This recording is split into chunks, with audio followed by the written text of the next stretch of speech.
तो देखिए नंगे पैर आए हैं नरेश मीणा को देखने के लिए, कोटा से आए हैं, छात्र संघ अध्यक्ष हैं। एक बार नाम पूछते हैं। और इतनी क्या ललकता थी नरेश मीणा से मिलने की कि नंगे पैर ये जो है कोटा से आए। एक बार नाम बताइए अपना।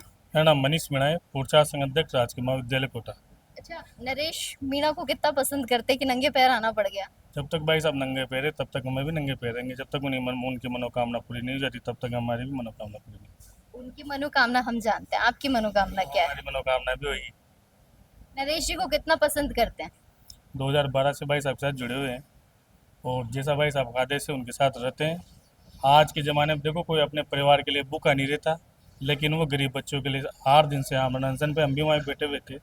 और हम चाहते हैं कि सरकार की नींद खुले, ये सरकार नींद से उठ के जागे, भजन लाल जी शर्मा को होश आए कि जिन बच्चों के जान चली गई है वो जान तो वापस नहीं आ सकती, लेकिन अगर उनके बूढ़े बूढ़े माँ बाप कुछ कुछ तो बेचारे दो बच्चे एक साथ परिजन खत्म हुए, उनके परिजन एक तो दिमाग से पागल है और एक बीमार है। ऐसे में उसी स्थिति में क्या होंगे, कल वही बच्चे इस देश का भविष्य बनते। आज सरकारें नहीं मान रही, एक आध से हादसा नहीं, वो बच्चों को हम चाहते हैं शहीद का दर्जा दिया जाए, क्योंकि आप जानते हो 8 साल का बच्चा को होता है तो माँ बाप के ऊपर क्या दर्द है। उसी भावना को लेकर आज नरेंद्र भाई साहब जो अनशन कर रहे हैं, हम चाहते हैं सरकार भजन लाल सरकार उनकी मांगे मांगे।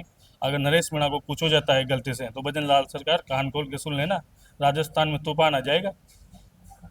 बकरियां दी गई थी, फिर ये कहा गया था मीणा समाज की तरफ से कि क्या हमेशा हमें जिंदगी भर आदिवासी का ही दर्जा मिलेगा, क्या हमें बकरियां ही थमाई जाएंगी।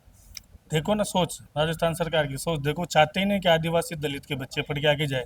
उनको तो पता है ना कि कहाँ जाएंगे, दे दो बकरियां, चराते रहेंगे घूमते रहेंगे, बकरे के साथ जानवर एक जगह स्थायी रहेगा नहीं। तो वो जो उनके पेरेंट्स है वो भी बकरियां नहीं चरा पाएंगे, इसलिए हमने बकरियां वापस करी दी। हम चाहते हैं कि उन बच्चों को न्याय मिले, उन बच्चों के माता पिता को मुआवजा मिले। हमारी ये मांग है, जब तक अगर मांग नहीं होगी राजस्थान में ये क्रांति चलती रहेगी। बकरियों की तुलना करना एक समाज के साथ ठीक है ये। बकरियों की तुलना करना, तो देखो ना आपने उन बच्चों के माता पिता के घोर अपराध किया है। जिन माता पिता के बच्चे को है उनको कुछ समाधान निकाल के वो तो नहीं निकाला, बकरियां सौंप दी। राजस्थान सरकार। मेरी बात सुनो, राजस्थान की धरती पर इतने साल हो गए, आज दिन तक किसी भी किसी की कोई मौत हुई हो या किसी का कोई हो, आज दिन इतिहास के पन्नों में कहीं आपने देखा कि किसी को बकरियां बेच की गई। बकरियां बेच करके क्या संदेश देना चाहती है सरकार। क्या लगता है कि नरेश मीणा ने जो इतने दिन अनशन किया है, राजस्थान सरकार के कान आँख खुलेंगे इससे। निश्चित रूप से खुलेंगे और हमारी चेतावनी भी है, सरकार कान खोल के सुन लो।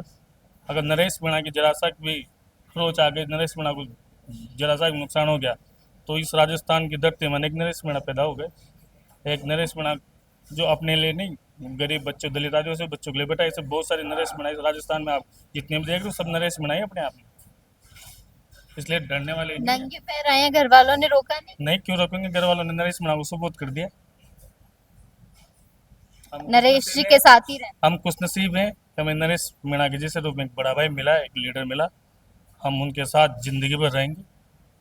बहुत शुक्रिया।